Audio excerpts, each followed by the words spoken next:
Hello and welcome to Glorious Miniatures on, well, this is actually a Sunday, but this is a Heresy Thursday video. I have been away on holiday and I took an extra week just to sort of sort myself out, but we are going to get back into it. I would like to say very quickly before we get into this article, I'm going to do some test videos using my secondary camera, I guess, to see if I can start doing some basic videos and then hopefully lead towards a bit of painting. So we'll get back to the more sort of hobby focused stuff rather than just these article reads, which I know are all over the place. Anyway, it is Heresy Thursday. Unlock the power of armored spearheads with new Legion tank commanders. Now, straight away I see this armored spearheads. That is what the army I'm currently, Rite of War that I'm currently going to be running for my first list. So this is already sounding pretty sweet, I think. So let's just get into it. And to get the most bang from your armored buck in the Horus Heresy, you need a special kind of Space Marine, one who knows the many war machines in the Legion's tank park inside out. Meet the Legion's Decurion. Okay, enjoy that Latin. It's been a while since I've done it. Anyway, so we have this magnificent person. These tank commanders are designed to fit in the cupolas on tanks across the Horus Heresy range and add heroic panache to your armored columns. New rules and campaigns of the Age of Darkness, the Siege of Chthonian, will let you upgrade squadrons of Predators, Sakaran Punishers, and Kratos with these Decurions who grant battle benefits. Now, I did have an image right here of this one. So he's obviously missing his left arm, which is obviously a sad time for him. He's got his Elastus assault cannon thing. Very nice. I don't know which of those two heads I prefer. There's the armored, the sort of helmeted one, and then the bare head version. Obviously, that's going to be the safest option when you're sitting on top of a tank. I don't actually know if it's quite my vibe.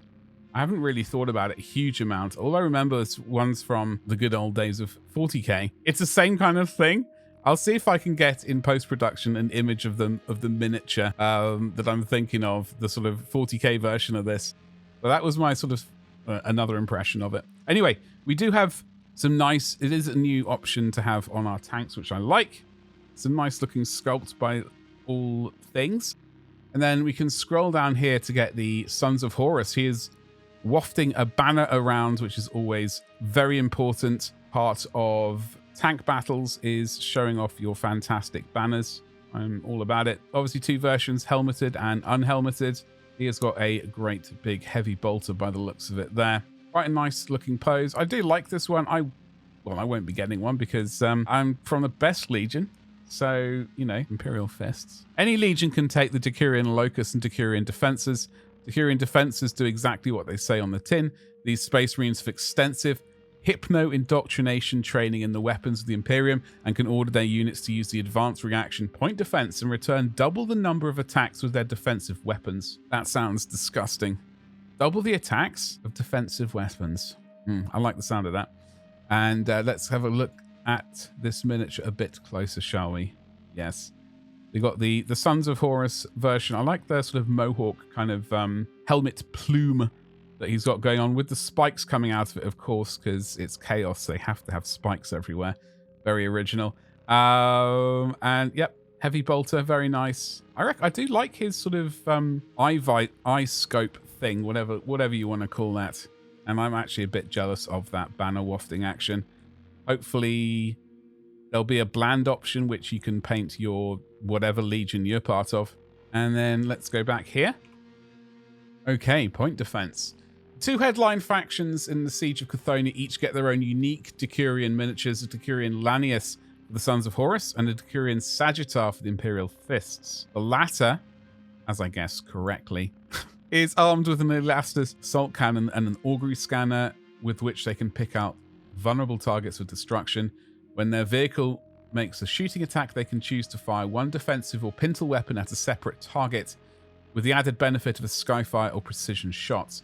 Let's have a look at this Decurion Defensor advanced reaction, shall we? This advanced reaction may be made whenever an enemy unit declares a charge or shooting attack, targeting a unit that includes a model that is eligible to make the point defense advanced reaction. The reacting unit may make a shooting attack with any defensive weapons that are not turret mounted and any pintle mounted weapons targeting the enemy unit that triggered this reaction, and following all the usual rules for shooting attacks, except that all pintle-mounted weaponries may make twice the normal number of attacks. A unit that makes a shooting attack as part of a point defense reaction may not make any attacks indirectly without line of sight, including weapons with a barrage special rule, or other weapons or special rules that otherwise ignore line of sight.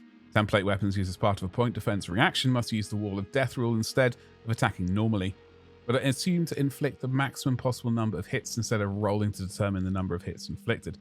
Now, that was a whole lot of words. Double the attacks of a Iliastus assault weapon as a point defense. That sounds pretty juicy. And on top of that, or alongside that, you get the maximum amount of hits if you use the Wall of Death template weapon thing. So for a flamer of some variety or something like that. That sounds pretty good to me. That sounds pretty good. As I've not actually played the game yet, it's rather hard for me to tell how good that is, but it sounds good. And sounding good is a step in the right direction, at least as far as I'm concerned. And then we've got Decurion Sagittar. When a model with this special rule makes a shooting attack, one defensive weapon or pintle-mounted weapon may make attacks targeting a different target to any other weapon the model attacks with. This should be resolved as a separate shooting attack, either before or after the attacks of all the other weapons from that model are resolved and cannot be used to target a unit forced to disembark due to attacks made by the model's other weapons. Okay, that makes sense. Attacks made by the single weapon chosen to attack a different target may be given the Skyfire Precision Shots special rule at the controlling player's choice. Now, declare the shooting attacks before. You don't sort of do them one by one and sort of divvy them up. So you'd have to be pretty sure that the main attacks are going to destroy whatever it is you are shooting at before you decide to shoot elsewhere. But it is good to have this option. Just as maybe you've got a little squad which you've mostly decimated with other vehicles or with other troops, and you think you could just pick off the last remaining wound using this pintle-mounted weapon. That could be all you need. That could be great just to completely ruin a squad or whatever without devoting an entire tank's worth of weaponry to it. But that sounds like it could come in pretty handy at points. As I said, I haven't played the game yet, so until we get around to that point, it's all just sort of weird thinking in my brain. They're both resin miniatures from Forgeworld, and they'll be out later in the year. The release of campaigns of the Age of Darkness, the Siege of Chthonian, is approaching soon.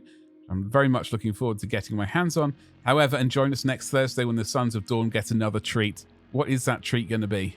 What is it going to be? Is it going to be troops? Is it going to be troops?